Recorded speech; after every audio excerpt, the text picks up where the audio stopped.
Hello to everyone who has just started watching our YouTube live stream and who has entered our Zoom room. We will be starting tonight's meeting in about 2 minutes.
Okay, it is 7:30, so I'm going to go ahead and begin our meeting tonight. My name is Stephanie Morris, and I will be your host for tonight's meeting of the California Native Plant Society Santa Clara Valley Chapter. Tonight's topic is how to attract wild birds to your garden, and we have guest speaker Lisa Myers with us tonight. Before we dive right into our program, I'm going to give you some brief information about our chapter.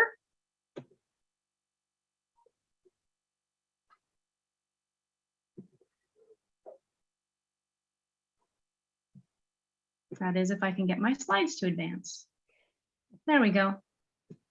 We wanted to first acknowledge that the work done by the Santa Clara Valley chapter of the Native Plant Society, CNPS, lies in the homeland of the Mawekma Ohlone, the Ama Mutsun tribal band, the Tamyan Nation, and the Ramaytush Ohlone. This land that was theirs for thousands of years was taken forcibly from them. Despite 2 centuries of oppression and genocide, they still live and thrive in this area today.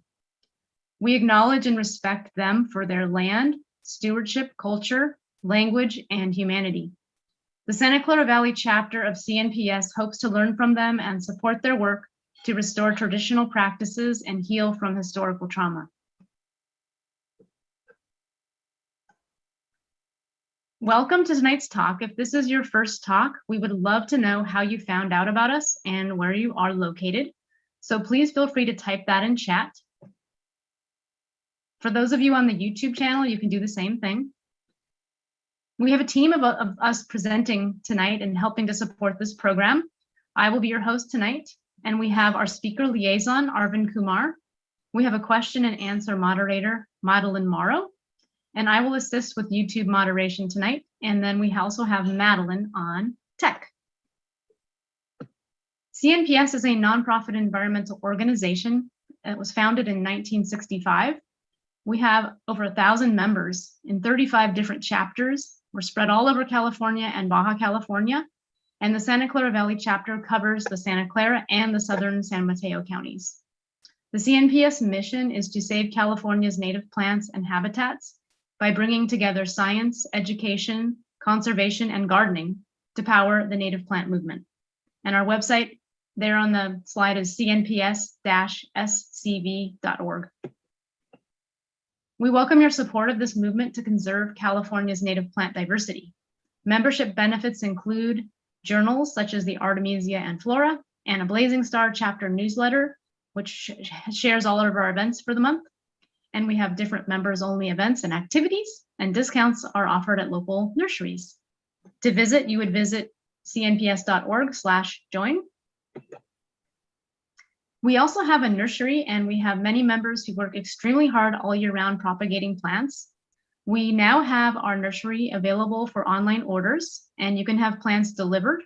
Delivery is available between Belmont and San Jose, or you can go pick up at the nursery starting September 1st, today, and all proceeds go to benefit our chapter. We also sell t-shirts, books, and more items. And more plants are also added regularly. So to get to the ordering page where you can check availability, you would follow this link here. And you can also just go to our main website, cnps-scv.org, and you'll see on the top of the website some different options, and one of them will lead you to the nursery through the gardening resources. We're going to have a native plant sale this year on Saturday, October 9th. That will be a ticketed entry sale. You can order your plants online and pick them up at the nursery. We will also have a seed exchange, books and t-shirts, and Coyote Brush Studios, grassroots ecology, and more. Some of our upcoming events, we have a talk on September 8th, which is a San Mateo habitat garden with rainwater collection storage by Elaine Salinger. And we also have another talk on September 15th called The Distinctive Landscape of the Blue Oak Ranch Reserve by Zach Harlow. And then on September 19th, we're going to have a beginner's bird and plant ID walk at Lake Cunningham Park in East San Jose. So that ties in nicely with our theme tonight. To get updates on what we're doing and events, you can join our chapter mailing list, and that is a CNPS-SCV news mailing list. To join, you can follow the link here on this slide. And we're always looking for new people who are interested in helping us out with these YouTube talks. It's pretty simple to get started. I just started doing the YouTube chats this year, and we have plenty of support, so you can start off easy and then build as you get more interested and feel more capable. A really easy way to get started is to do the YouTube chat monitor, and all you need to do is just be able to copy and paste from YouTube into Zoom. We will help you and would love to have you join our team. We have a lot of fun, and it's great to support this great work of native plants. So during the talk, please mute your microphone and type any questions you have for our speaker, Lisa Myers, into the chat box at any time. We will relay those questions to Lisa as she's talking, and she'll pause and take a break and then ask for questions, and Madeline and I will read those off to her. And we expect to finish tonight by 9 p.m. This program, as I mentioned, is also being simulcast and recorded on YouTube, so you can check it out later and share it with friends.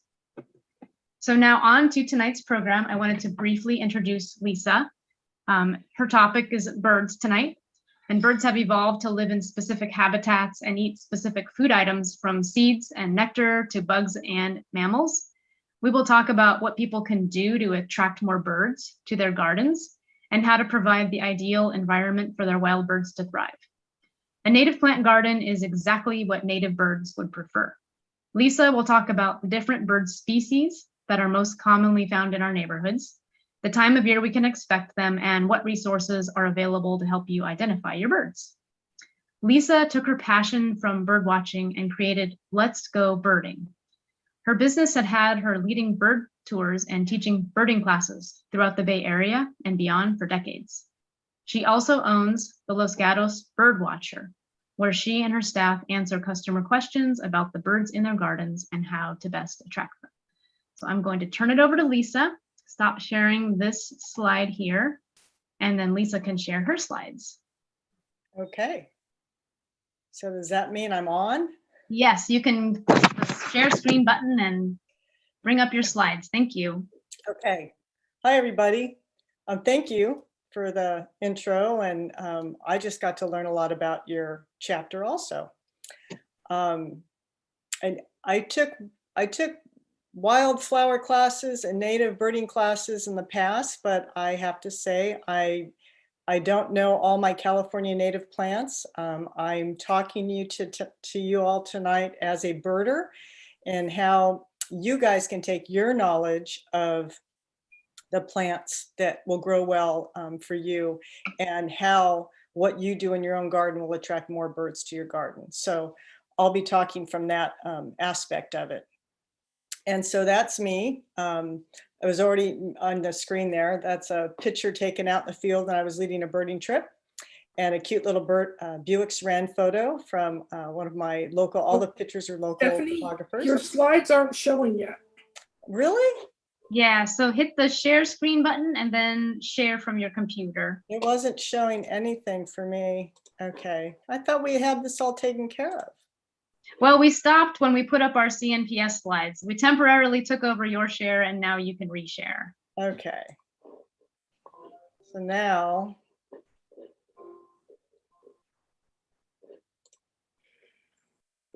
You have to remind me which way I go. I'm not seeing Okay, it. on okay, the- so first hit share screen on the Zoom menu.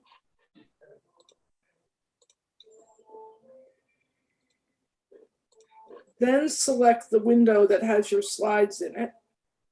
And then click start sharing on the Zoom menu. Oh, there we go. Sorry, everybody. No, this is fine. We got to see you at full size, so it was nice. Oh, that's even worse. There you go. Now it's coming up and you can bring it back to the first one Okay. and then hit play. Perfect. Looks fantastic. Okay. Excellent. Fantastic. Whew, thank you, everybody. Okay, so here I am, and there I am, out leading a birding tour. I can't say I started my company, Let's Go Birding, because I was a birder by passion. It's what I did for a hobby. I had regular daytime jobs, and I took birding classes, as you all perhaps take workshops and classes on plants. And I found that in the birding world, I could often run into people that were rather intimidating. They either knew their stuff really well, they used too much Latin, they talked about ornithological order and genuses and all that kind of stuff, and it intimidated a lot of people, including myself. And I was afraid if people were too intimidated, they'd leave and they wouldn't continue birding. And so I wanted to create fun atmospheres where you could ask any question and we'd go and have a great time, and we could attract more people to birding, because I thought if you learned about birds, you would do more to take care of the land and nature and habitat. So that's how Let's Go Birding got started. In the meantime, while I was having regular day jobs, I was teaching a lot of beginning birding classes. I had my business, Let's Go Birding, that we would do field trips. And I was also doing birding tours for the store, the Los Gatos Birdwatcher. And that location, 26 years, is at the Kings Court Center in Los Gatos, Blossom Hill, and Los Gatos Boulevard. And so I would do a workshop and lead an all-day tour every month.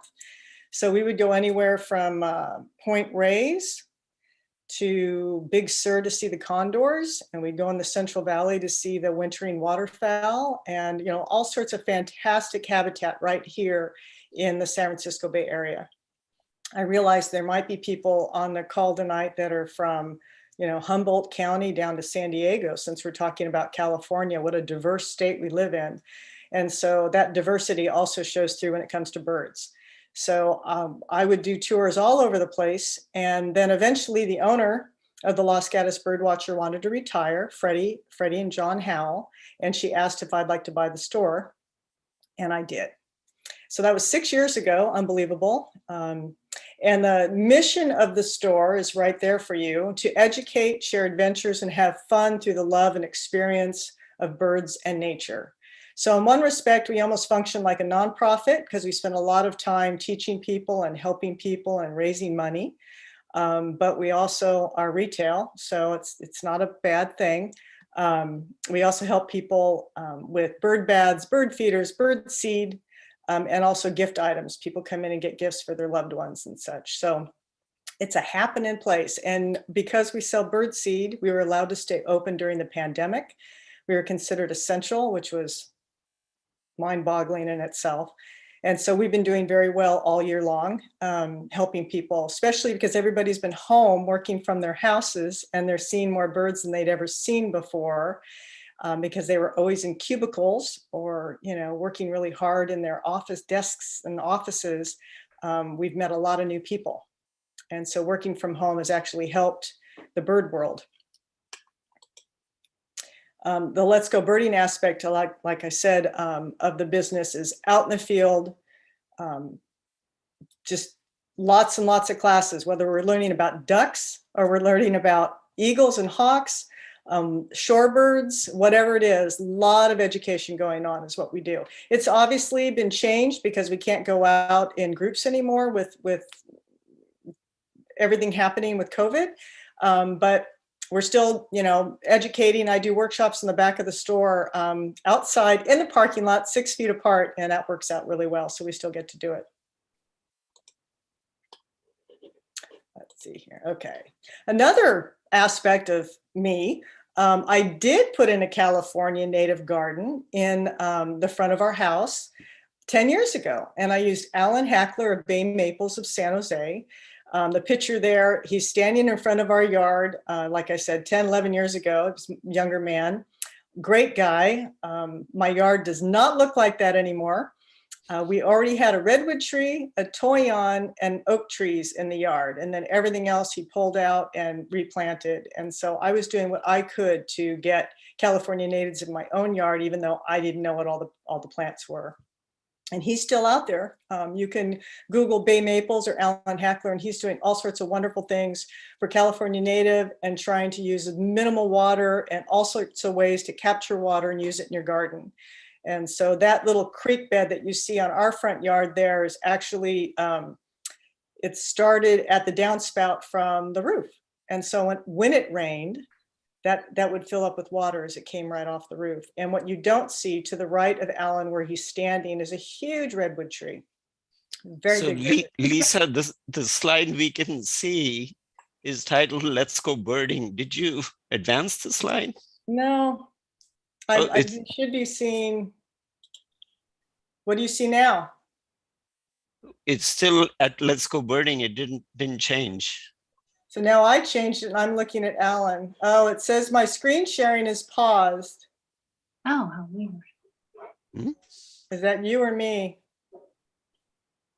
that unpauses it? I didn't touch anything. Yeah, everything looks okay here. Does it have an unpause option on your end, Lisa?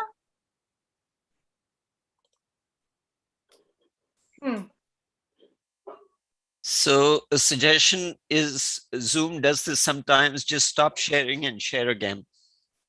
Oh gosh, it was hard enough the first time. It could be a Zoom problem. I think Thank you, YDK. Sorry about that, but I think so.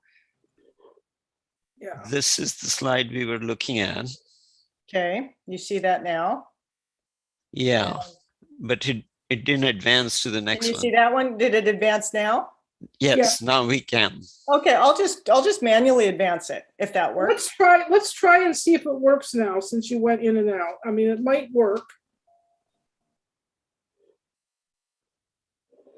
Yeah, try hitting the play button and see if we can get it to go, because it makes the slides bigger for everyone to see. Yeah, but I always don't know if I'm, okay. Yeah, see if it works. What about that? Yes, it's Excellent. wonderful. Do you see Alan? Yes? Yes. See, Okay. you see a young gentleman. So let's hope this works. I hate technology, by the way. One thing about binoculars, they're not the least bit technical. You don't need to plug them in. You don't need batteries. You don't need a software package. Binoculars work. So that makes birding really easy. But back to Alan. This is Alan. This is our front yard, Bay Maples, California native gardens. And so we did that in our own yard, and it's going strong today. Hardly have to water it. And now feeding birds at home. Do you see that slide? Yep.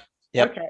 So I wanted to bring this up at the beginning of the presentation because sometimes people say, why do you feed birds at home? are you allowed to feed birds at home? I thought it's not right to feed birds at home. So it's a topic of conversation. And if you're in a park, a county park, a city park, they don't want you feeding the birds. They don't want you to pull up with a loaf of Wonder Bread and pull it out of the trunk and feed the ducks. They don't want you to do that.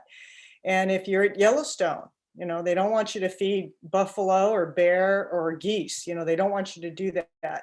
But in your own yard, you can. You want to do it responsibly. You don't want to put out a ton of food. You want to do high quality food.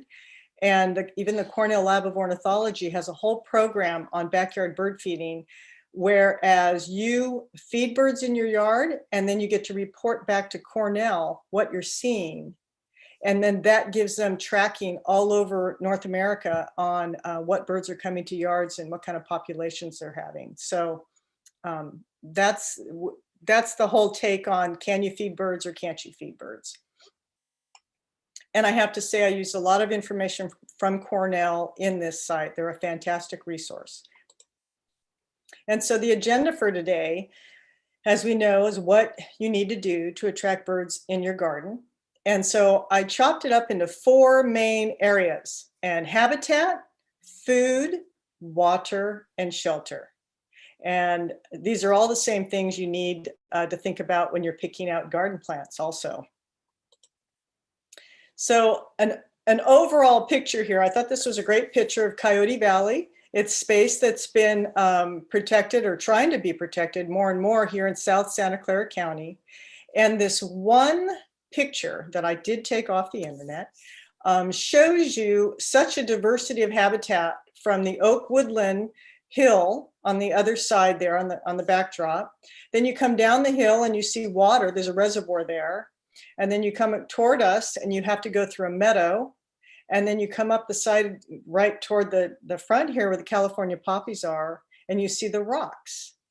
And that's all different habitat, from the oaks to the water to the meadow to the rocks. And in all those places, you're going to find different California native plants, if that's what you're studying, but you're also going to find different birds, because the bird that likes to live at the top of the hill over there on an oak tree is a very different bird that chooses to live in the rocks and nests between the crevices of the rocks. And so all of that, you know, makes a big difference. And studying it and figuring out what birds are where, there's all sorts of resources, just like you guys can, you know, figure out what plants grow best on the sunny side of the slope or in the shade.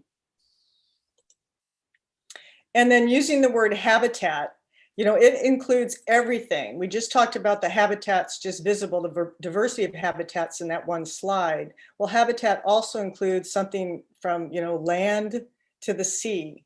And on the images tonight, knowing some of you probably like to read more than you like to listen, I've identified the birds and I've indicated the type of habitat that they live in. And this information was taken straight from Cornell. And so this California scrub jay in the top left, you guys can maybe have this bird in your yard, but the habitat that bird requires, from oak trees and the water, fresh water, and the scrub that it likes to live in, it can thrive, just as that Laysan albatross lives in a habitat that has no trees, the habitat out in the middle of the ocean. They don't come to land for many, many years, and then they come to land strictly for nesting, and that's when they hit the islands that are out there in the middle of the Pacific Ocean. So both of these birds require a specific habitat, and the habitat can be that diverse from land to the sea. So that's just sort of to kind of expand your mind to realize habitat encompasses everything. And then just a list of species that you guys can grab later of the birds that we can see in our backyards in, I went with Santa Clara County. So I recognize that there may be people here from other parts of California, but in Santa Clara County, we can see a couple of hundred different species of birds throughout a year. But not all those birds are going to come to the backyard. Not all the birds want to be near us. They choose to avoid our yards, our dogs and our cats and our sprinkler systems and our automobiles. They just don't like to live around us. And other birds are more forgiving. And so these are all the different species of birds that you can possibly see in your yard, depending on if you live in the Santa Cruz Mountains or you live in the valley floor.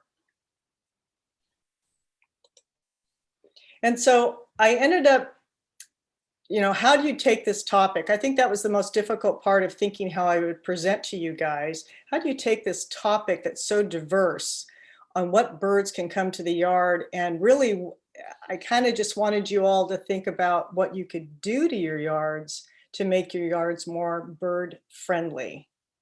And so I chopped it up into the habitat, the food, the shelter, and the water. And so starting with the food, there's a whole group of birds that live mainly on insects. And so for you to have insect-eating birds in your yard means you can't use pesticides. And I've had people come to me and say that they don't have any birds in their yard, and they'll say, why don't I have birds in my yard? And I remember one gentleman, I asked him, do you spray pesticides? And he said, yes, I have a service come out every 6 months and sprays my property. And so I just looked at him and said, well, that's why you don't have any birds in your yard.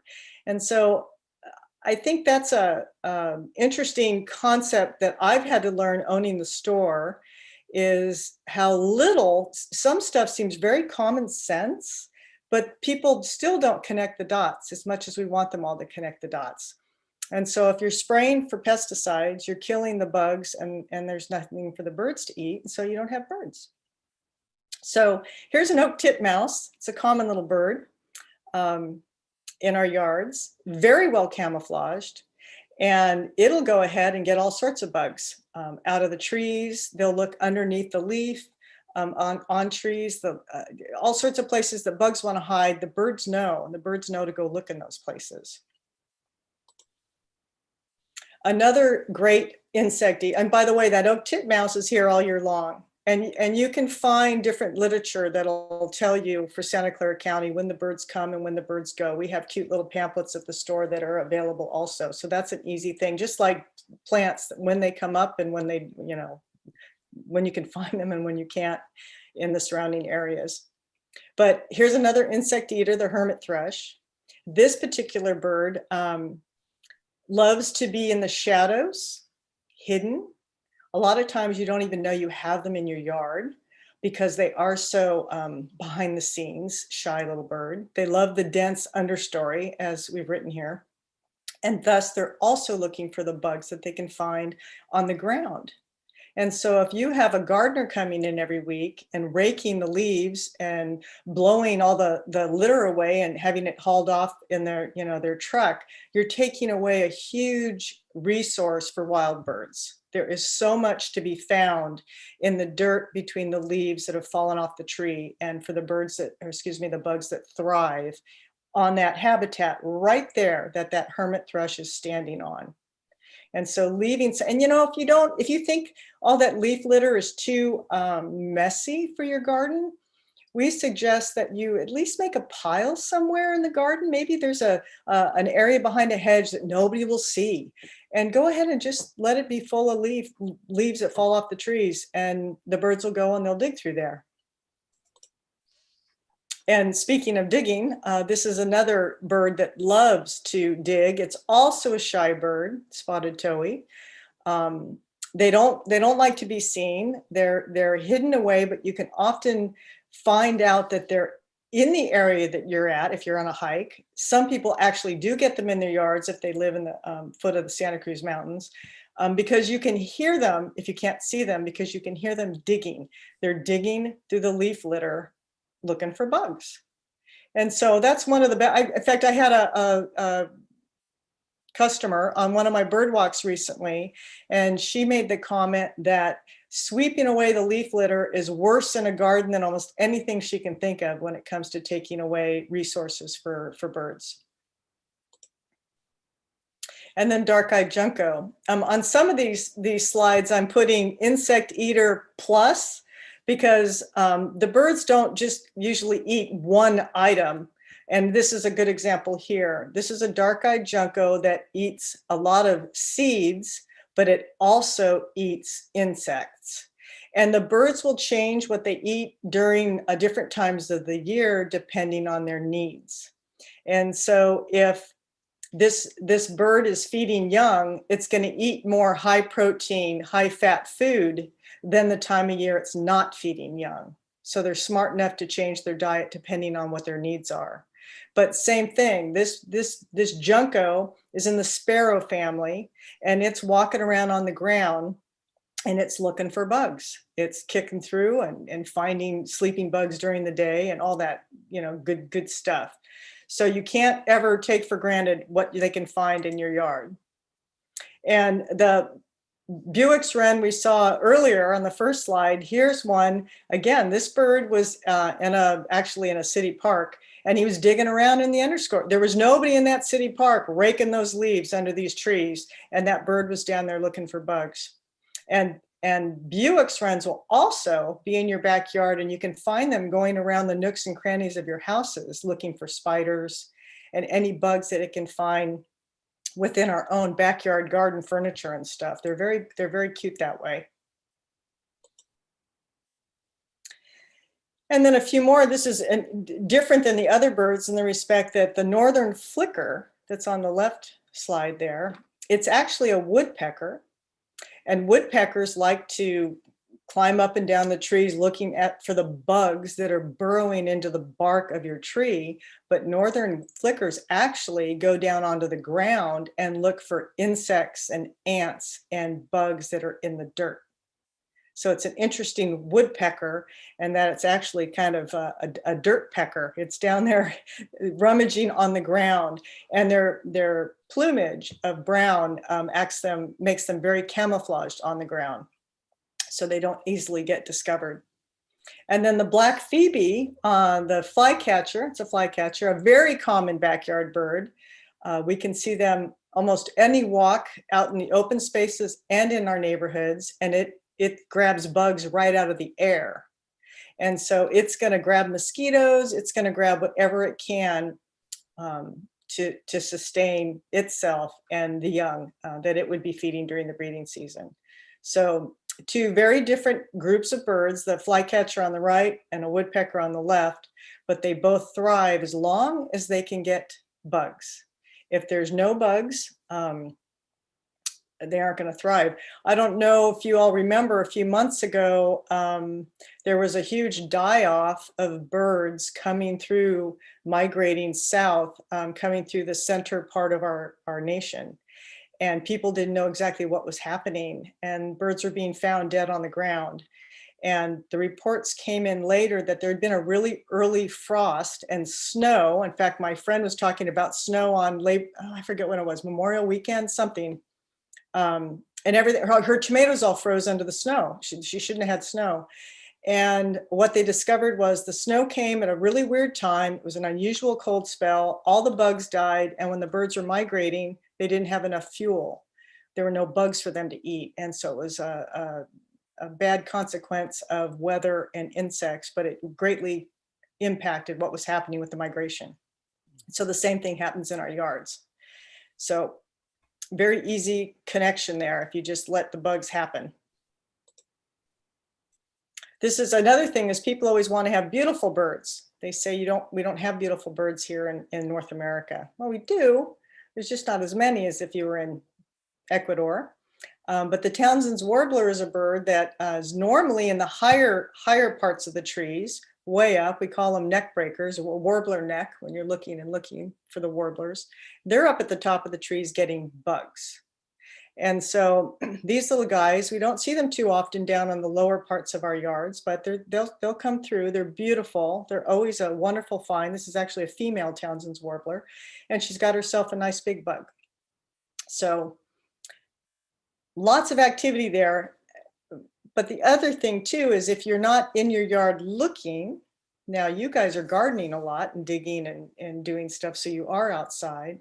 But if you're not in your yard looking, you don't always know that this activity is going on out there. And if you don't have binoculars, there might be some great stuff happening above you, but it's too far for you to see with your eyes. So it's kind of always nice to have a pair of binoculars sitting someplace close so you can check out a bird while you're doing your gardening. So now we just talked about all those bugs, and the way you keep the bugs in your yard is not to use pesticides, let your yard get a little bit natural, let the leaf litter collect, the bugs hide in the leaf litter. Composting, of course, that's another great thing, is to have a compost pile. But now there's all those birds that are mainly seed eaters. And I put a plus next to some of these birds because yes, they eat seeds, but birds like the California quail will also eat other things depending on the year. They will eat insects when they're trying to feed babies and all that type of thing. But all in all, these guys are seed eaters. And California quail, they have a hard time living in suburbia. We've got cars, back to the cars and the cats and the dogs. But if they can get away, they do beautifully. This is a male California quail with his babies, and the female's probably not too far behind. And these guys nest really low to the ground, and so they need to be able to have places to hide and cover for them to succeed when it comes to nesting. Other seed eaters are the sparrows. Pretty soon, the fall migration is underway. We're going to have these guys back in the Bay Area. These are golden crowned sparrows. He doesn't have a real lovely, or we don't know if this is a male or female. This bird, this time with this yellow on the crown, is so minute. This is just a first-year bird that's probably been born a few months before, and they'll look like this all winter until they leave for the breeding again. But same thing, this bird's on the ground, eating whatever seeds it can find. So the seeds are going to come from the plants that you plant, whether they're grasses, lots of different grasses. Some of the flowers, when they're done blooming, they'll have some seeds that the birds will go after. I don't know all my plants, and I know some of the invasive plants that have taken hold. You know, birds have learned to eat those too, thistle and stuff like that. But a lot of times we cut off the part of the plant when we deem it's dead at the time that it's actually starting to drop seed, and that's what the birds would like to eat. So you might want to think about leaving some of that on the plant at times to provide the food source. And then everybody loves chestnut-backed chickadees. Several chickadees in North America, but this is the only one we have here on the valley floor.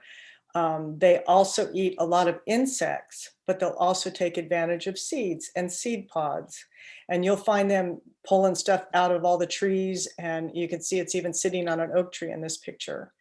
And so these guys are happy little birds. They do really well in open nature, and they also do really well in backyards. So just all the stuff that takes up the whole meat seed. I don't want to talk too much about the stuff you can buy in a store like mine, but all the different seeds that you can offer. These guys are really good about taking a handout, free handout. And then many people know the house finch. They're familiar with them because they can actually come in and describe, I've got this beautiful bird in my yard with a red head, and it sings all the time. And this particular bird actually got photographed while it was singing. And so house finches are very common. Some birds, you can tell the males from the females, and some you cannot. So the chickadee I just showed you, the males and the females are identical. You can't tell the difference. But the house finch, the males have the red head and the females are just striped. So you can tell the difference. It's called sexual dimorphism. And believe it or not, depending on what they're eating in nature, sometimes the house finch is not red, it's more orange, or sometimes the color is more yellow. So it's interesting to know that the food that they're eating is changing the pigment in their feathers, and their feathers are developing. So house finch in our neighborhoods love to live with us. They eat fields of grasses if you're at an open space, if you don't have grasses in your own yard. And I'm not talking about lawn, I'm talking about the native grasses that you would be planting. And then they also come to feeders. So we've gone through the birds and the food when it comes to insects. And then we know that there's the birds that come to seed. And so that gets it sparked in your mind what you could plant for those two groups of birds. And now we have the nectar eaters. And so immediately everybody should think about the hummingbirds. And most of you probably know that hummingbirds are only found in the Americas, which means when people come here from other countries, they want to see one very badly. They've never seen one before. They come in and they ask us, where can I go find a hummingbird? They're just such a sweet, sweet group of birds. In fact, there's over 320 different species of hummingbirds. So the closer you get to the equator, the more species. You could be at a hotel in Peru and have, up to 30 different species of hummingbirds coming to a hummingbird feeder that they might have outside their porch. Here in California, we can see 5 to 6 different species of hummingbirds throughout a year, but it's the Anna's hummingbird that's actually here all year long. And so this is a female Anna's hummingbird, and that yellow on her head is pollen. So she stuck her bill inside of a bloom. Her tongue can extend out when she drinks the nectar, and then she gets the pollen on her head. And this is the only slide where I used California native plants. So we've got the sticky monkey and the California fuchsia. California fuchsia is fantastic for hummingbirds. I have a garden full of it, but it doesn't do so well. So I should get some advice from you guys on how I can make it look better. And then when it comes to sticky monkey, the yellow flower on the left, if we're anywhere out birding in nature, and we're looking for a bird on the eastern side of the Mount Diablo range, and we know it's a species of hummingbird that's only here during the breeding season, we'll try to go find a patch of sticky monkey flower. Because if there's sticky monkey flower, there will be hummingbirds near. And so it's two great plants for hummingbirds. I know that the plant in the photo is not native. So if you have nectar or flowers, you'll have hummingbirds. The other thing though, of course, hummingbirds do also eat insects. And so you have to also have gnats and little tiny insects for them to eat. And I just thought I would remind everybody, if you want to put a hummingbird feeder out, you can make your own sugar, your own nectar, 1 part sugar to 4 parts water. And you use CNH or just regular white sugar. You don't use organic, you don't use brown sugar. You use just the good old fashioned white sugar, and you don't use red food coloring or the red coloring. Don't get the stuff that's got red coloring in it. They talk about how their tiny little hummingbird kidneys just don't need to have to metabolize that. So once they know it's a nectar source, the birds will come to your feeder. So the nectar can be clear. And the nectar also needs to be changed depending on the temperature outside. So when we've had a 100-degree day, you should change your nectar every 24 hours. You can't put nectar out there and then let it think that it's going to be drinkable 3 days later when we've had 100-degree weather. That sugar water starts to ferment as soon as you put it out. So in the winter, when we have cool weeks, you can leave your nectar out for 7 days. But just gauge it. I tell people, if you opened up a Coca-Cola bottle, you drank a few sips, and then you stuck it next to your patio, and you went in the house and it was 100 degrees out, would you come back out and drink it the next day? Probably not. And so the hummingbirds don't want it either, let alone the mildew that can grow. So the other thing, if you find that the hummingbirds are not coming to your hummingbird feeder, often it's because you have so successfully planted your garden with blooming flowers. And so there's nothing wrong. It means you've provided them enough nectar. They don't need to go to a hummingbird feeder. And they are here all year long. If you leave a feeder out, you are not keeping an Anna's hummingbird from migrating. People are concerned that if they keep the food out, the bird will not do its normal thing, and that's not true. If you keep the feeder out, the Anna's hummingbird will just have food to have, to take advantage of it. But the Anna's hummingbird is a resident, which means it's here all year long. It lives here. Another nectar eater are the hooded orioles. And I put the range map in of the hooded oriole because they are a neotropical migrant, which means they spend half their life down in the tropics and the other half they're up here. They go back and forth. And so these birds show up in our gardens in March, and they're gone. They're leaving now. A lot of them are already gone by mid-August. And so the range map there shows you, the breeding season is orange. They're up here in California. And then once the winter comes around, they go all the way back down to Belize and just Central America. So these guys are going to drink the nectar from flowers. If you have an Oriole feeder, which is a bigger opening for them, they'll use it just as a hummingbird would use a hummingbird feeder. And they'll also eat fruit. And so they may be up in your trees chewing away on any kind of fruit that you have. And so this particular picture shows the male hooded Oriole in the front and the female is in the back. They're very shy birds. And so these two, you can tell, are looking at the photographer. They're like, oh my gosh, Myrtle, does he have a camera? I think he's got a camera. He's taking our picture. They're just very shy. And if they know you're taking their picture, they usually fly off.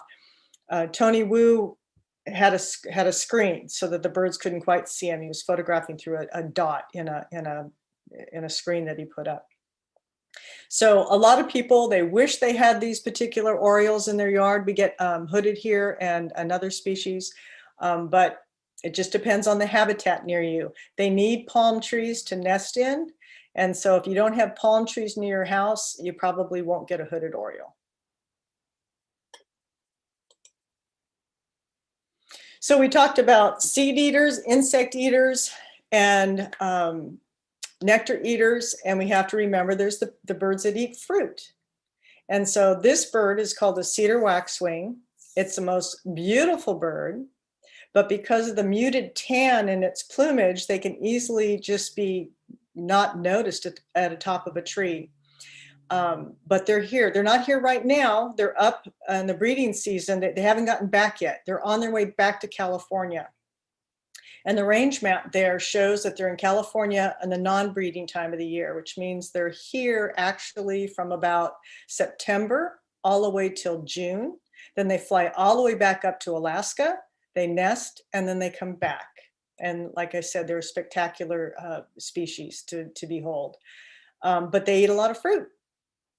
But of course, I put the plus there because they eat a lot of fruit, but they will certainly take advantage of insects. And these guys hang out in big flocks.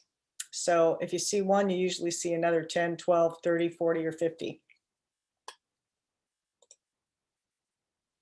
And if you could plant just some berries somewhere on your property, everybody loves them. They're at some point in the year going to want to feed them for themselves or feed them to their young. And this is another bird that comes up here during the breeding season, and then it disappears back into the winter. Can't live up here during the cold weather, and it goes down to Mexico. And so these guys have been here all summer long, and I've never seen one in my yard. I have to go and find them in the city parks and such. And then many of you are probably very familiar with the Northern Mockingbird. This is the bird that sings at 2 and 3 o'clock in the morning. And if this is the bird that I get more complaints about this bird than anybody on, what is this bird waking me up at 2 and 3 o'clock in the morning? And it's the male Northern Mockingbird. And it means we understand he's a single male.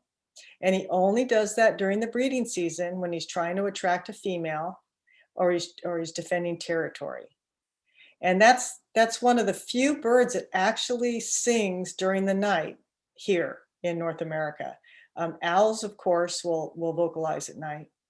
But if you live down in the tropics or in countries, there's a lot of louder birds and monkeys and all sorts of other animals that can be making noise in the middle of the night. So we are actually quite fortunate to only have this one problem bird. And I tell people, if you hear it singing in the middle of the night, just, hey, be happy you've got a pair up there or a male looking for a female, and go back to sleep. So these guys are here all year long. They love fruit. And I'm sure you're familiar with them. They're a very common bird throughout our country and California. And then I just, this whole fruit fruit eating, California thrashers, Cornell calls them the flagship of chaparral and shrubby habitat. They mainly eat insects, but any bird will take advantage of fruit like this that's left on the tree that they can get to. It's a treat. It tastes good. It's got moisture. So even though this bird is known, I mean, their bill, the California thrasher bill, is long and curved because it's thrashing in the dirt and the leaf litter looking for bugs. But maybe you guys have noticed when you're out on a hike, some of the parks are open spaces that we get to hike on that end up having trails. At one time, people lived there and they planted persimmon trees and such. And now that nobody lives there and it's an open space, some of these old trees still produce a tremendous amount of fruit. And there's nobody there to pick it anymore. So the birds go crazy. And so birders and photographers will sit themselves down in front of a tree like this, just like this picture, and wait for the birds to come out. And all sorts of great birds will come and take advantage of the fruit, even though normally they're not fruit eaters. And so this was a wonderful, I've only seen this kind of behavior a couple of times because I'm never at the right park, at the right tree, the right time of year. And then water. So all of this is about habitat. All of this is about what the birds eat. They all need to eat. Thus, you have the different birds broken up into what kind of foods they eat. But no matter what they eat, they need water. And so there's lots of ways to offer water to birds in your gardens. In this case, this is just a water fountain at a city park. And this looks like the mirror image of one bird. These are two male acorn woodpeckers. And this park is loaded with oak trees. But because it's a park, the sprinkler system was there. The drinking fountain was there, and it dripped. And so these birds learned that they could go there to get water. And in this case, these two males are having a little, staring contest. Who's going to win? And so if you can get water into your garden, that is one of the single most attracting items you could put in your garden to attract birds. And it doesn't even have to be fancy. This is the same park where these fledgling bluebirds, they're just taking a bath in a dog bowl. And every bird needs to drink, and they all need to bathe at some regular intervals because they have to keep their feathers free of dust and dirt, and so they bathe. And so even if you don't want to deal with insects, and you don't want to deal with seeds, and you don't want to have fruiting plants in your yard for whatever your reason, if you put water out there, you can still attract a variety of birds. And I'm trying to think, in both cases, these are young birds that realized that there was water here and they came out, took advantage of it. And then because of our drought, you sit and you have to think, how are birds getting their water? And sometimes we kind of forget to realize that in the morning there might be some dew on our shrubs and the birds will go drink that. And if we have a sprinkler system going on somewhere on the property, even if it's only once or twice a week, water will collect in a gutter or in a puddle, and then the birds will come down and take advantage of that. And if you have running water, that's a total magnet for attracting birds because they hear it. It can just be a slow drip, or it can be something really, hard. That'll get them to show up. I'm trying to think. That's the Cedar Wax Wings in the top. That's a great, that shows you a flock of them right there. They love water. And then this last summer, I was up at 6,000 feet in the Sierras, and a gentleman invited us onto his property to go look at the birds that he has up there, because the birds that are at 6,000 foot elevation are very different than the birds that we have here on the Santa Clara Valley floor. And so we went to his cabin, and the picture on the left shows you the kind of habitat we were in. It was a forest, and that big orange arrow is to point you to his little water feature. So he made this water feature down in the ground, and then the other picture is a much better picture of the water feature. And he connected a hose to his well, and he has this little bit of water trickling out the hose. He created a little basin and he put rocks in. And of course there, it's a natural spring in his well. So it just comes out, it trickles in and then overflows onto his property. And the birds were coming like crazy to have a drink. And so you all could do anything like this in your yard, whether you used a recirculating pump, fountain. There's lots of great ideas on how you can do offer water in your yard. So we just went through a whole bunch of stuff. Now talking about shelter. So we've talked about food, water, habitat, and now shelter. So I'm just going to read what I wrote there because it's better than ad-libbing, because the shelter itself, it provides wild birds a daytime place to rest undetected. It provides wild birds with a place to sleep at night. Provides wild birds with places to hide or escape from predators. Provides wild birds with places to nest. And it provides wild birds with places where they can find food. So shelter offers all of these, amenities to wild birds. And if you remove the shelter, then they're missing something that would make their life easier. Everybody wants owls, by the way. They think owls are great. This is a western screech owl, but it needs a big, nice oak tree to live. And if you don't have that, it's just more difficult. You could still get them, but it's more difficult. I wanted to mentioning shelter and water. This is where the two come together. I wanted to show this example of two different bird baths. The one on the left is my neighbor's lawn and a bird bath they just put in, and it's sitting right out in the middle of the lawn. And then the bird bath on the right with the bird in it, the fox sparrow, that's in my yard. And it's a bird bath that's right next to a hedge. It's got plants all around it. It's in the shadows and it's got a dripper on it. And my bird bath is put there strategically. So when the birds come to drink, it's a very vulnerable time for birds when they're bathing. It can easily get away if danger comes. And the bird's trying to drink and the bird's trying to bathe, and all of a sudden a hawk comes in to snatch it, right? That bird needs to be able to escape and know it can escape. So my bird bath is strategically placed to help that. The bird bath on the left is strategically placed so that they can see it from the living room window. And so the bird bath in the middle of the lawn may not be as successful for attracting birds. So I mention that because people will say, I don't get any birds at my bird bath, things like that. So it's little tweaks like that that can help make a difference. The other aspect of shelter, of course, the trees providing shelter. They're providing shelter just because of their limbs and what they can offer, but they also provide shelter in the holes and the nooks and the crannies that the trunks possess. And so dead trees are a wonderful source for wild birds. And too often we remove them.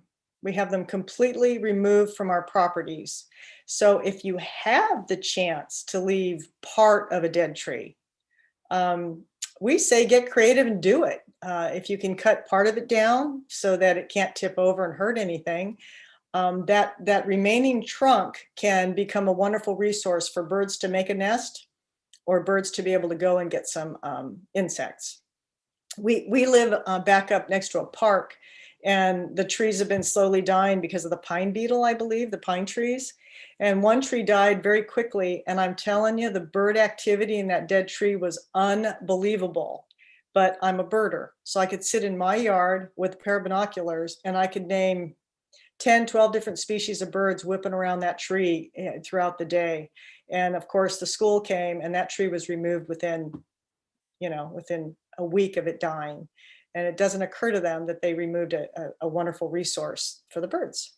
So if you can, leave up parts of dead trees.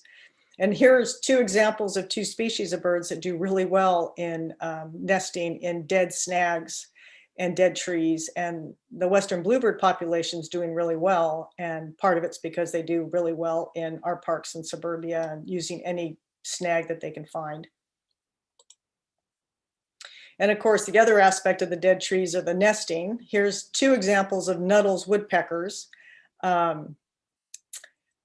They need woodpecker, you know, the word for woodpecker in Spanish, Mexican is carpinteria. So carpenter, carpinteria.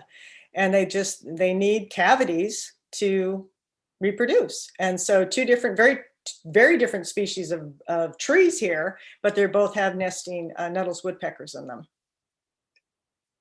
And the woodpecker has the ability to drill out the hole. Not all birds can drill out their own cavity. They'll use an empty cavity that the carpinteria built the year before. But woodpeckers have the ability to burrow their own holes, and other birds take advantage of the holes that the woodpeckers created. So there's going to be a test. And then, speaking of shelter, I had to throw this one in because this happened to me at the store when a mother called me at the store and said that my 12-year-old daughter is very scared because she's hearing birds noises coming down the chimney. And we're in the house and we can hear the chirping, and who can I call to have the birds removed? So I asked her where she lived, and she says, well, I live right behind the store up in the Los Gatos, foothills. So I asked her if I could come look, and she said, sure. So this is not a picture of her house in Los Gatos, but it's an example of what she was experiencing. And I got in her living room and I could hear the birds. And I said, I think you have Vox's swifts nesting in your chimney. And I got all excited. So now the 12-year-old wasn't scared anymore. She just thought I was a crazy old lady. And I said, no, this is really special. You've got swift in your chimney. So we went out on the front yard and let's just wait here for a minute. And we looked at the top of the chimney, and the mother Vox's swift shot out the chimney at, warp speed, grabbed some bugs, and then within minutes shot back down the chimney. I had personally never seen that in my life. I knew they did it, but I'd never seen it. It was so exciting. So I told the mother, this is special stuff here. If you can just appreciate this and welcome it. Part of the reason the Vox was using her chimney is because we cut down dead and dying trees. So that particular species would be nesting in a dead tree, getting under the bark, going into the exposed trunk, and we cut them down. So they've learned to use chimneys. So it all was a happy ending. She told all the neighbors, they had kids over, it all worked out and everybody left and it was all good stuff. Another aspect, of course, the shelter for the nesting is big trees. Birds like a robin, they don't use cavities inside a chimney or inside the trunk of a tree. They make their own nest, the traditional nest that we think of. But they need shelter in a garden to be able to make a nest so that they're not discovered, right? If they're discovered by a predator, then their eggs get taken and their chicks get taken. So the better the shelter, the more hiding places, the more successful that they'll be. Shelter here in this particular garden was a vegetable garden, and a mother came into my store, freaked out because she wanted to pull out the vegetables that she had and plant her new garden for the new season, and she found birds nesting on the ground. So the picture on the right there of the photographer looking down into the nest and the babies are hiding, that's the dark-eyed junco, and they nest close to the ground or on the ground. And so I asked her if the babies in the nest had feathers, and she said yes. And I said, don't worry, they'll be gone in 7 to 10 days. And she looked at me and she goes, 7 to 10 days? Are you serious? I said, yeah. And she goes, oh, I can wait 7 to 10 days. And so it turned out to be a Cub Scout project for her son. He ended up observing the birds and wrote about it, and he got his badge, and they realized that they could live together. She could grow her vegetables, and she also helped this bird reproduce. And the other picture is a dark-eyed junco that made a nest in a wreath on somebody's front door. So both instances, shelter was provided so that they could successfully reproduce. And then I already showed you the warbling vireo earlier eating fruit. I wanted to show you that bird's nest on the left there. Warbling vireos make this woven nest that is so tiny within the landscape, you wouldn't even see it that it was there. But it needs that understory in the shadows of bigger trees. And so if you don't have a tree and a trunk and all of that for your birds to nest in, you can substitute a dead tree with a birdhouse. And you put these up in your yard, and then you're giving them that shelter that they need. And there's strategic ways to put them up and where to put them up, and we can always help you with that. And this would be for the spring. You put them up in January and February when the females are apartment hunting, and then they start nesting in March, April, May into the summer.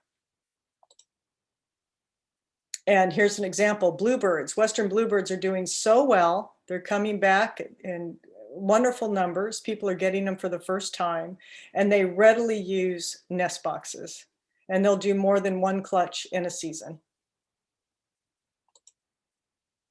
And when people have nest boxes in their yards, they often monitor how many chicks are inside, and if it's successful, they first open it up to see how many eggs are there, and then they open it up to see how many have hatched. So this was a customer that took the time to show us what she was monitoring. And these are the these are the, chestnut-back chickadees, excuse me. The picture on the left, they're tiny. The yellow that you see is their mouth, and that's called the gape. And when the gape is always a bright color. So when mom and dad come flying in with food, it's an easy target for them to be able to shove a worm in that bird's mouth. So on the left, you see the little birds, their eyes are even closed with the yellow gape. And on the right, those are the birds about to fledge. They've got their feathers, and they'll be leaving the nest box any day. So this is simulating what would have been available to them if there had been a tree cavity on the property. And so if you provide places for wild birds to find food, for places for them to hide and nest, you'll get babies. It's really quite simple.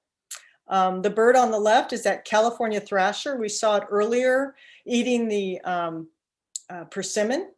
And here it is feeding its chick a bug that it probably grabbed out from under the leaf litter. And that chick's going to follow mom and dad around until it fledges, it's completely on its own. And up above again is the Buick's wren, one of our most popular backyard garden birds. And there's mom or dad with a spider in its bill.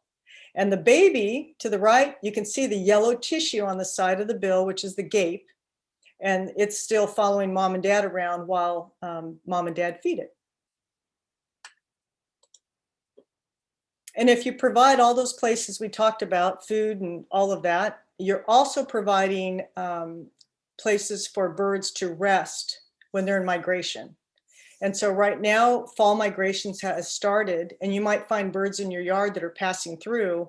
And if they can rest, they can hide, they can eat, they can bathe, you're going to get more birds than the yard that doesn't have that. Last weekend, I was birding at Alum Rock Park in San Jose, one of the oldest parks we have here in Santa Clara County, or in the state probably. And we found 5 different Western tanagers, this bright yellow bird with the red head. They were juveniles. They were probably born this last spring, and all of them were eating elderberries. Throughout the park, we ran into elderberry bushes throughout the park, and every single time we ran into an elderberry bush, we found tanagers eating. I tried an elderberry, and they aren't as good as you would think. Maybe I picked the wrong one. Very bitter. So let's check off a few other ways you can make your California native garden a sanctuary for wild birds as we wrap it up. Creating a safe place means you got to keep your cats out of the way. Cats are the #1 killer of wild birds in the world. And I so often hear people say, but you know, cats are native. It's natural for cats to eat birds. And I hate to tell you, cats are not native. We brought cats here, just like some of this, you know, ice plant in Santa Cruz. Is that native? Don't think so. So we brought cats here. And when every backyard has a cat that eats birds, it's just the onslaught is more than the birds can handle. It's not one bird every year. It's one cat, one yard, one bird every day, every week or whatever. It's terrible.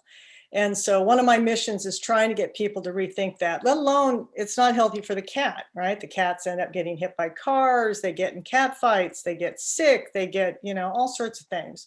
So if you can keep your cat inside, catios, oh gosh, a carpenter, I'm telling you, I could keep a carpenter in business by being able to send them off to people that would like a catio built in their yard. And a catio is a place that you can put your bird outside and they don't get into anybody's, you know, they don't get into any harm. They're having a good time, but they don't get anything. So please rethink cats in your, I love cats, by the way, love them, had 2. They both lived into their 20s. And then when creating a California native garden, please don't use rodenticides and poison. Hawks, and there are owls out there, but they come out at night when we're asleep. And so they do get a lot of rodents. So if you can find other ways, if you have a rodent problem, just don't use poison. Because if you poison a rodent and then it gets eaten by an owl or a hawk or a dog or a coyote or a cat, you're also going to possibly kill that other animal that ate the poisoned rodent. I don't know if you all have been to the Marshall Cottle Community Garden. People there, I guess, can take their classes to become master gardeners and such. And we were out there doing a bird walk when, I'm not naming any names, but they said that they trap their problem rodents and they leave them in an area that the turkey vultures are able to come down and take them. So there's no poison used, the rodents are removed, and the turkey vultures that only eat dead things profit from the whole experience. So that's kind of a way that's a win-win for everybody, you know, except the rodent. And then when creating a California native garden, refrain from extensive pruning, especially during the breeding season. So when we prune too much, right, we're taking away shelter. We're taking away a food source. And in this instance, I just have to say, a week ago, the tree trimmers came to my neighborhood. And we have hooded orioles that nest 2 doors down every year. They come up, they have several clutches. We enjoy them, the whole neighborhood enjoys them. And they nest in palm trees, like you see in the top right picture. They weave their nests out of palm fiber, and it's underneath the dead palm fronds, between the dead frond and the trunk. They're tucked away and hidden under there. And they need that shelter to successfully nest. And the tree trimmers came, and now the palm tree looks like the lower picture. They removed every dead bit on that tree. And I'm so glad the birds were gone. They've already gone. And the homeowner felt it was after the breeding season. I talked to him. I went and I just wanted to make sure he knew what he was doing.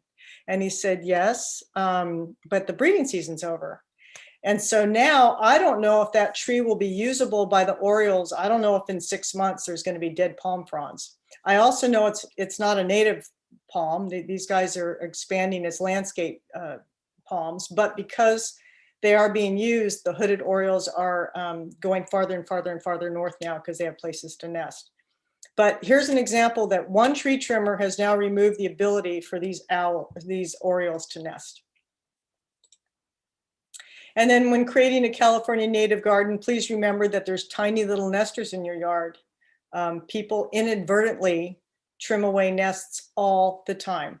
And if you have nesting hummingbirds in your yard, you'll see the female going back to the same spot as she's feeding her young. So if you see this hummingbird going into a rose bush and out, and into the bush and out, and into the bush and out, you know she's nesting. So just some of that awareness will let you know. The birds on the left are, she nested in a fake plant. That's a fake plant in a patio, but hey, it worked. And then the bird above, that particular photographer won first prize in a photo contest we just had this last spring. And that picture was in his backyard. And then I just had to remind everybody that birds do not understand windows.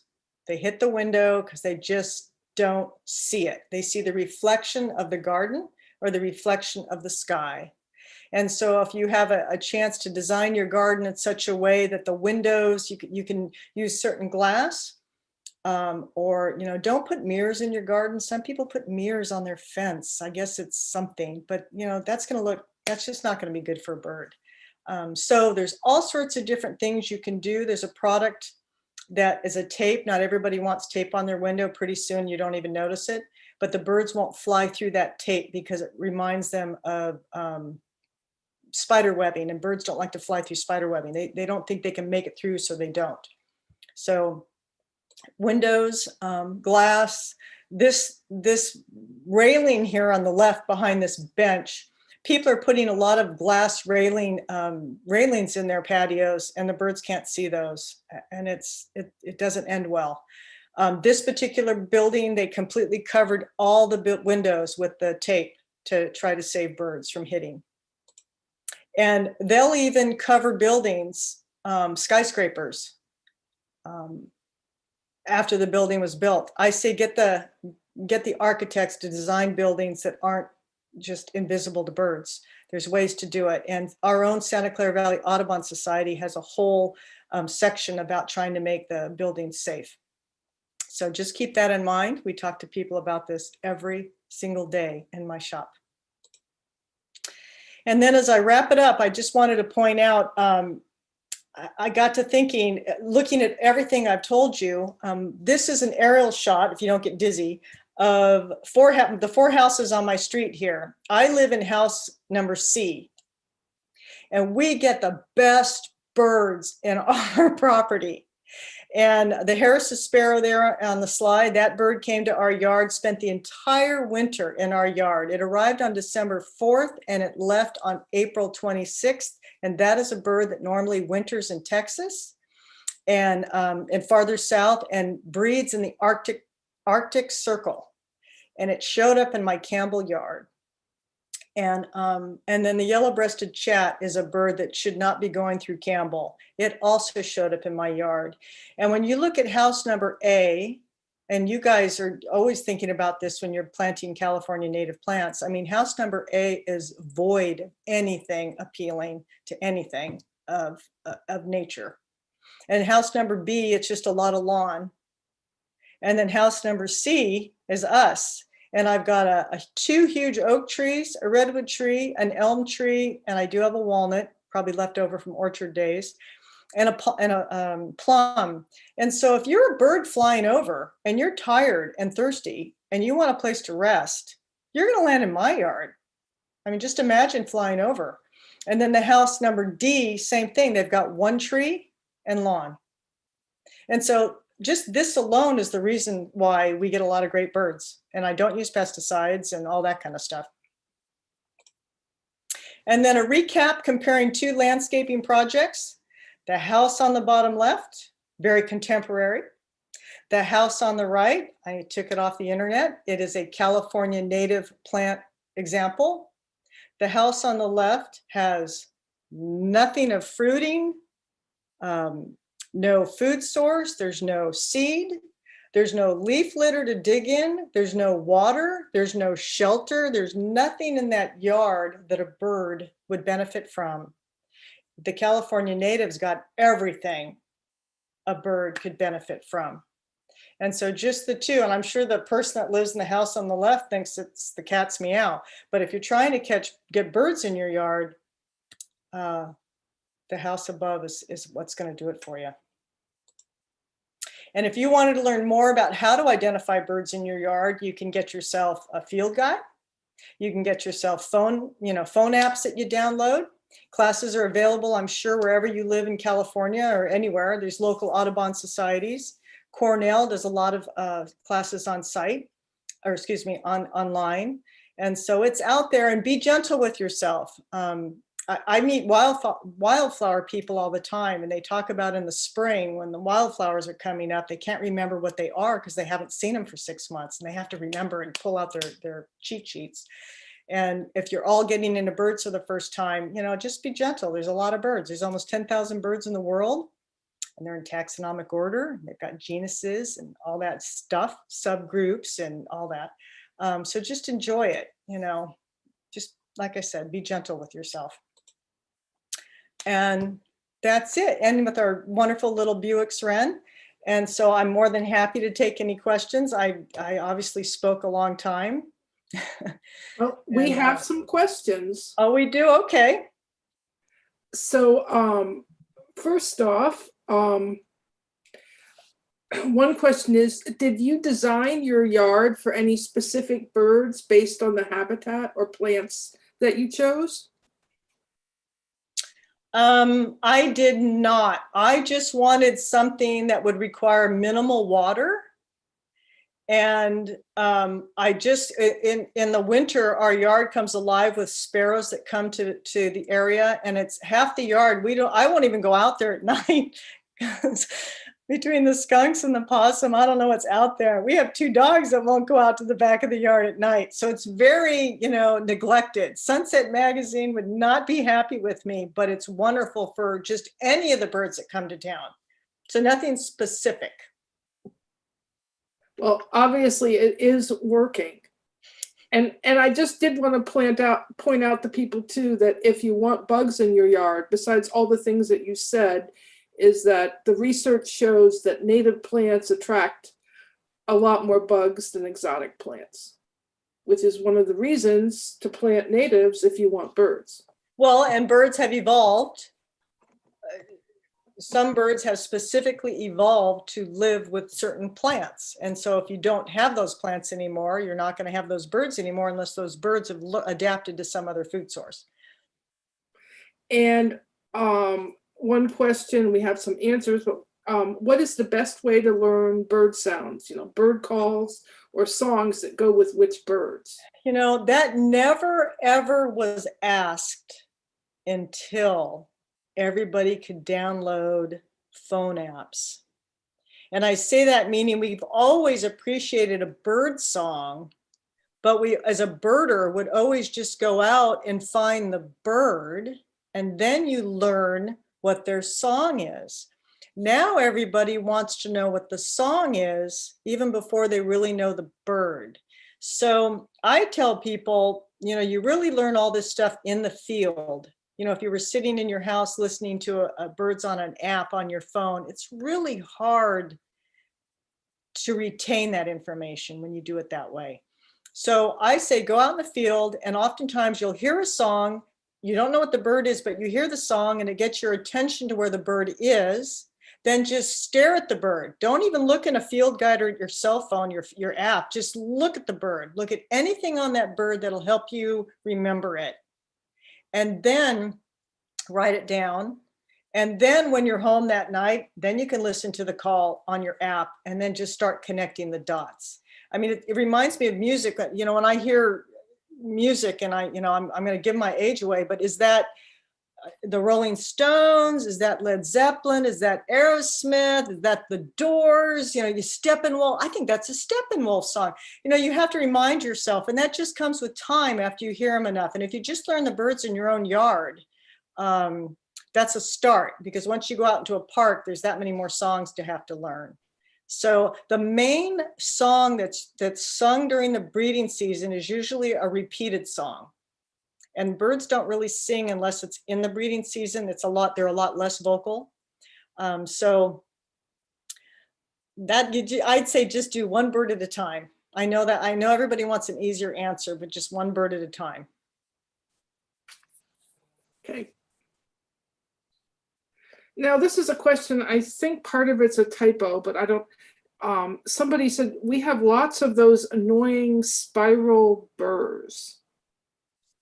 I wonder, that must have been auto-corrected. Um, Don't you love when that happens? and Um, Madeline, I think that question was answered. It's probably burr clover. It has seeds that have spines on them. oh, the and burr there's clover, those awful puncture vines. Yeah, I think the question was, do they have habitat value?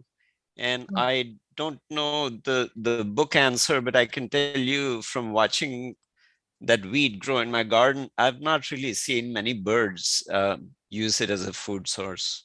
I don't think it's native either, which means they're less likely to eat it. What about red and black stink bugs? Do birds eat those?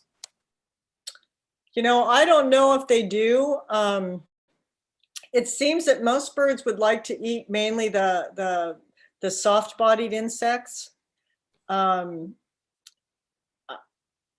I think maybe some of the bigger birds, like maybe even an owl that eats insects, could handle the harder bodied beetled bugs. But for the smaller birds, I haven't really seen them wrestling too much with stink bugs or June bugs.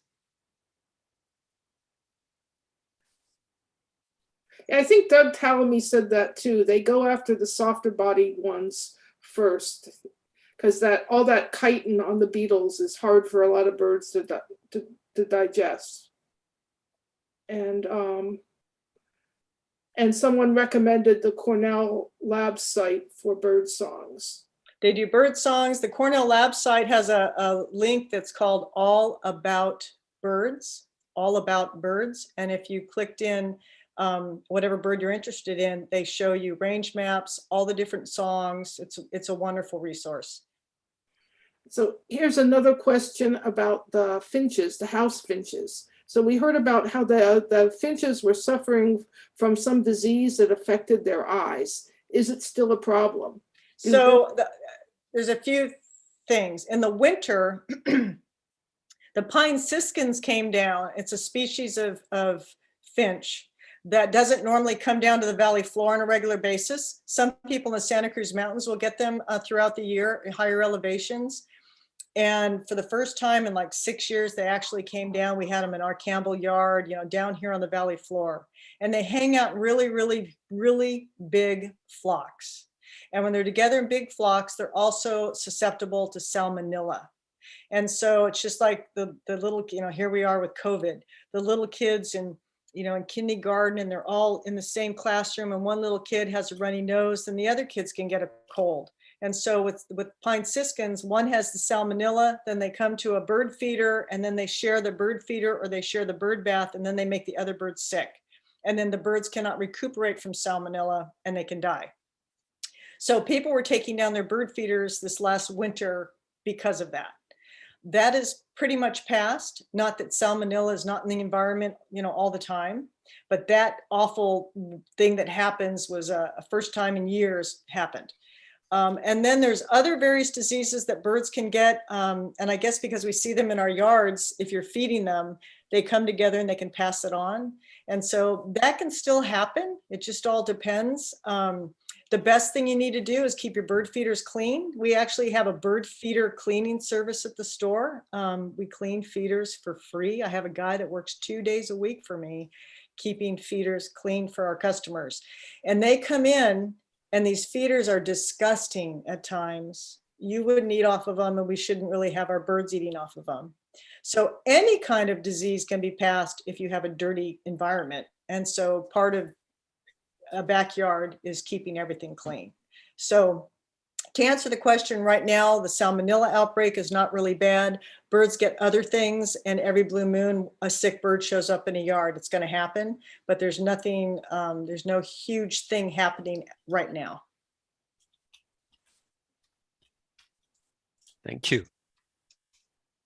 And I know some people said that it's much better to have habitat in your yard and than depend on feeders. And I do have to say that I have a ton of habitat in my yard, but I do like to have a feeder because it helps me see the birds.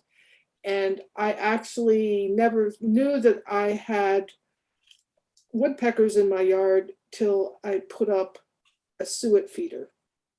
And they showed themselves, and I heard their song, and I realized I had had them all along. I just didn't know it. Yeah. Yeah. And, you know, we also have taken away a lot of natural food source. We've taken away a lot of, you know, habitat.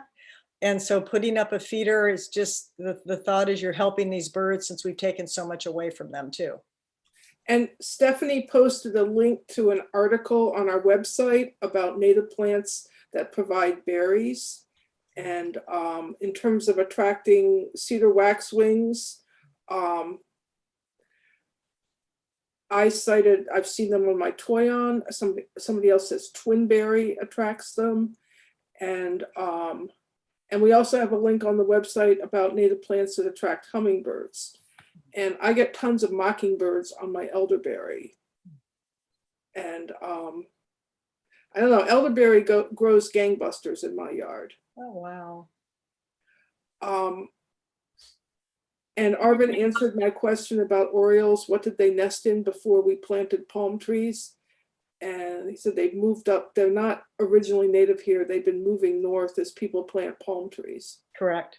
Now, Bullock's Orioles are also up here, and they weave their nests in sycamores and, you know, in native trees. And they just go get fibers that they find. They'll even use dental floss and tarp fibers if they find it, you know, in your yard fishing line.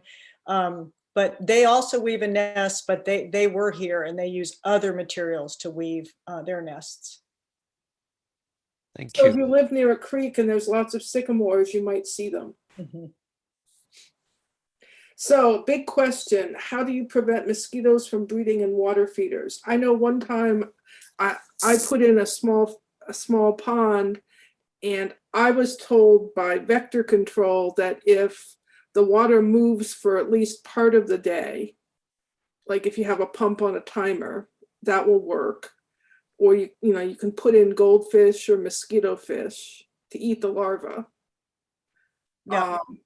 But what about things like a bird, like that bird bath that you know, the poster child of how not to do it in the lawn, the bird bath that doesn't move. What should you do there about mosquitoes? So that water in that particular bird bath will probably evaporate before a mosquito larvae will really take hold. You could just put new water in it every day. Just take your extra shower water and go dump it in there, because it's the movement that keeps the mosquito larvae from doing well. So you could do that. You can also get something called a water wiggler, and you put it in your bird bath and it wiggles, and then it keeps the water from, being still. And you mentioned mosquito eating fish. I put in mosquito eating fish when I had a pond, but then the raccoons came to eat the mosquito feeding fish.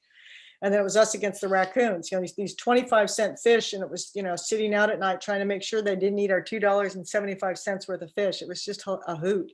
So, but the fish, the water wiggler, like you said, putting a pump on it, a dripper, just have the dripper on it a little bit every day. We have two the bird bath I showed the picture of that's in the bushes. The water goes on every day for a little bit. It flushes everything through. And so if there was anything in that bird, water, it's gone. So there's really easy ways to get rid of them, but you have to be on it every day for a little bit. Okay. And another question, what are good fall flowering plants for birds?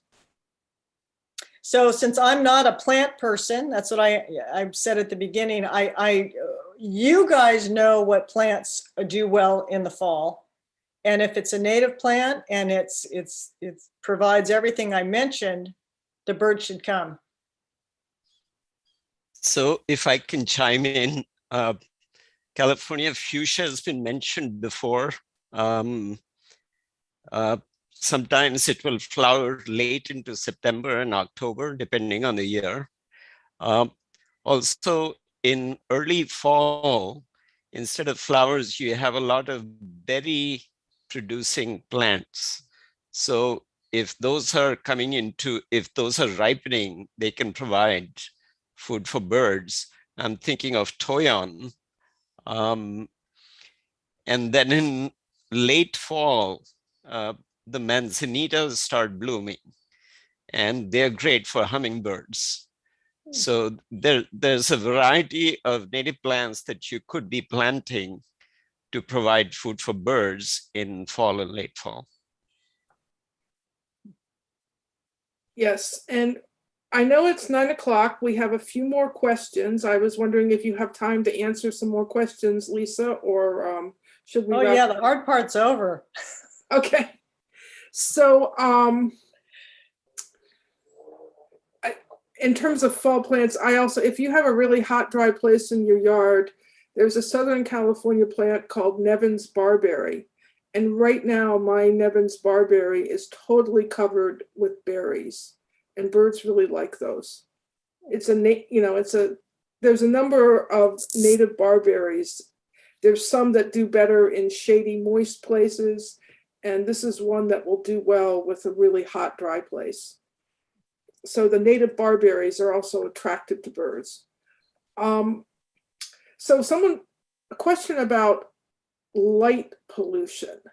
Someone has a backyard neighbor who has uplights that illuminate part of our yard at night and much of their own. So our city doesn't have a law about light pollution. That's Sunnyvale. So this person says, I can request that their neighbor's light does not shine on our yard, but are there any local organizations working on this issue that you know about?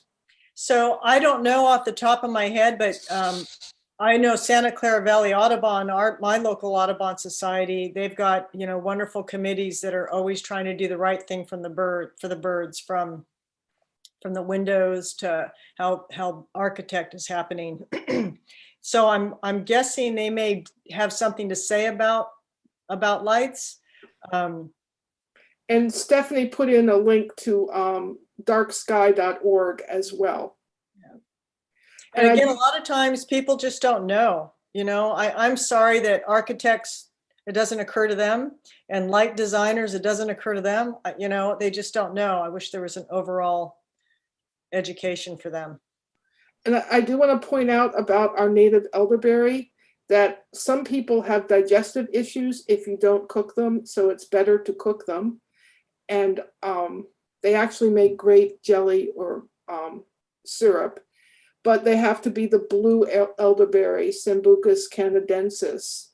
The red elderberry is not really edible by people.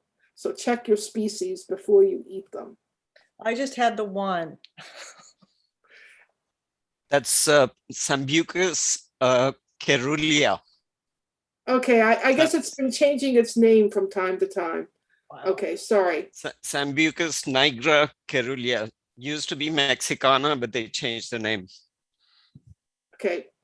And so question about breeding season. Isn't breeding season really long in California compared to most states, which is usually just spring?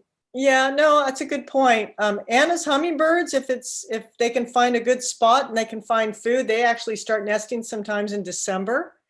And if she wants to, and maybe she had a nest failure, she might even, build a nest in July and August.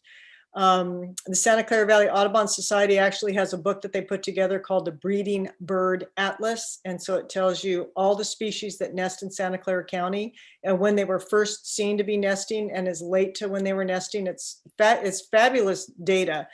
And so, yeah, it depends on the species. I think sometimes if they didn't successfully nest in June, they'll do it again.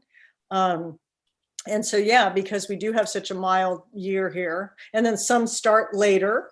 They don't really start until, June, and then they're done by August. Some start in March, and then they're done by June. It just depends on the species. But the breeding season, I would say, don't be trimming your shrubs from March until September, because that's how long you can find nesting birds. Or do it with great care. Yes. It is, for example, if you need to trim an oak, it is the dormant time, it's time to do it, but you really need to check out, make sure nobody's nesting if you need to take a branch down. Mm-hmm. And someone pointing out that they had pokeweed and they learned it was invasive. Yes, it's very invasive. And you really don't need to keep invasive plants to feed birds. you should take them out and replace them with a native fruiting plant. There's tons of them. And many of them are easy to grow. Toyon is practically bulletproof. And birds just, it's such a great habitat plant. And someone asking, what can I do to keep cats out of my yard since if the neighbors aren't cooperative? So I just put a tip sheet together in the store. It's on our website, losgatosbirdwatcher.com, under tip sheets.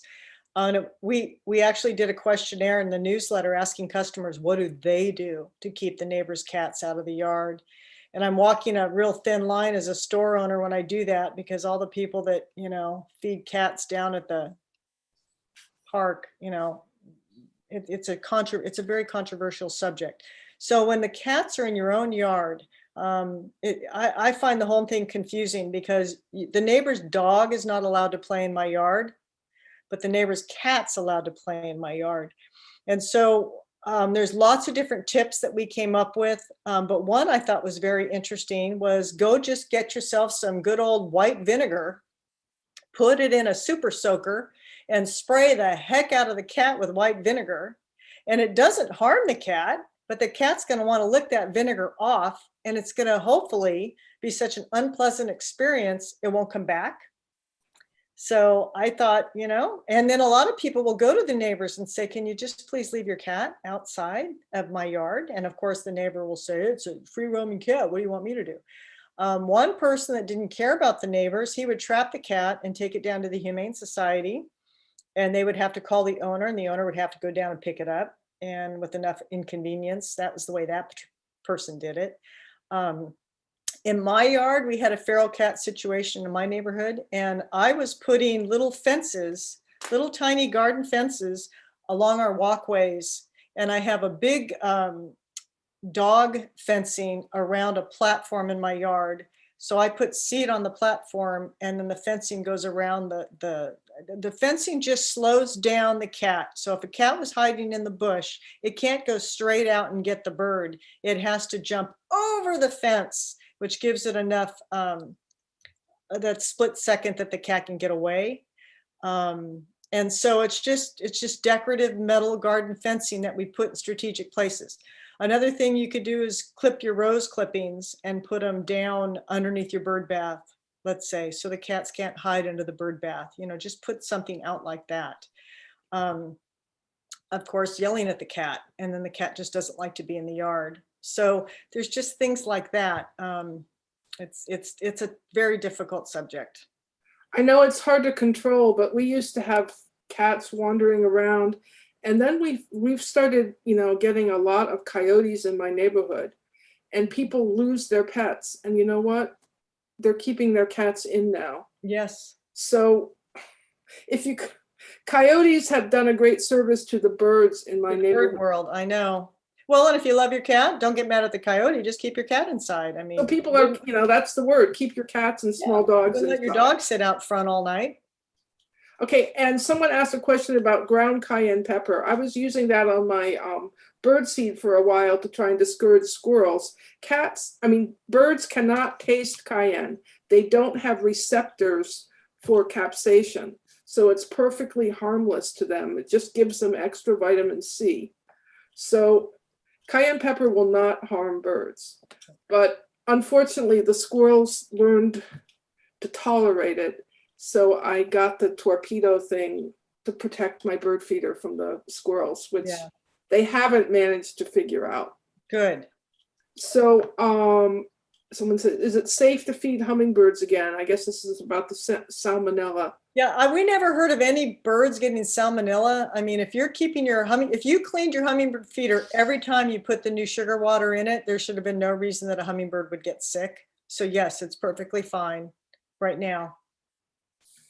And there's a lot of good information in the chat. So I want to point out, if you're on Zoom, if you go down to the bottom where you can type things, there's 3 dots on the right. If you click on those, you will be able to save the chat. So you don't have to write this stuff down. You can save the chat and then copy and paste any information that's important to you. Just pointing that out. I should have pointed it out earlier. And there's lots of thank yous. I think that we are done. And Stephanie put in some, manzanitas and the native currants bloom very early, and hummingbirds like those. So that's one of the things you can do for the winter time. They start blooming often in January. And I think we got pretty much all the questions. Madeline, thank you so much. You did a great job distilling our many questions. thank you very much for sticking around, Lisa, and you should, save the chat and see all the wonderful compliments. And I'm not touching my computer, so Stephanie, maybe you can send me a copy of the chat. I'd love it. I will save it for you. Yes. Thank you. And thank you. The talk was absolutely fantastic. You just had packed so much information in there, and we really appreciate that. So I'm going to go ahead and save the chat right now while I'm trying to talk at the same time. You're welcome. And yeah, we can probably finalize the meeting. And well, so good night, everyone. Thank you for coming. And Thank you, Lisa. You are welcome. much. And thank you to all our attendees. We had a really great turnout both on YouTube and on Zoom tonight. Fantastic. Thank you, everybody. Thank you. good Thank night, you. all. I'm going Good to end the session now. Good night. Good night. Oops, I can't end the session. Who is the host if it's not me?